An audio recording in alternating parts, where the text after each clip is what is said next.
তো দেখো বন্ধুরা, আমাদের গাছের মূলগুলো তুলে নিলাম, শাকগুলো কেটে আলাদা করে নিয়েছি। এবার মূলগুলো আমি ধুয়ে দিয়ে ঝুড়িতে রেখে দিচ্ছি, যেহেতু জল ঝরে গেলে ঘরে তুলে নেবো। যেহেতু গাছের মূলো এমনি তো কাদা থাকে, তো বাজারে মূলো না ওরা ধুয়ে এনে বিক্রি করে। যেহেতু শুদ্ধ গাছ থেকে তুললাম, আমার ভিডিওগুলো দেখবে যে আমি গাছ থেকে তুলছিলাম, সেই ভিডিও পোস্ট করেছি।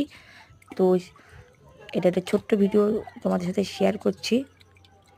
তো দেখো, আমি প্রত্যেকটা মূলো গাছ পাতাগুলো আলাদা বাদ দিয়েছি, আর এই যে মূলোগুলো ধুয়ে ধুয়ে রেখে দিয়েছি। মূলোটা আমার অপছন্দের জিনিস, তবু বড় মশাই খেতে চেয়েছে তাই করছি। বড় মশাইয়ের জন্য তুললাম, ধুয়ে রাখবো, রাতে কেটে রাখবো, সকালে রান্না করব। তো দেখতে পাচ্ছ মূলোগুলো কাদা আছে, যেহেতু মাটির তলায় বেশিরভাগ মূলোগুলো ছিল আর থাকে, ওই জন্য কাদা আছে মূলোগুলো, ওই জন্য মূলোগুলো আমি ধুয়ে নিচ্ছি। দেখতে পাচ্ছ এক বালতি জল পুরো নোংরা কাদা হয়ে গেছে।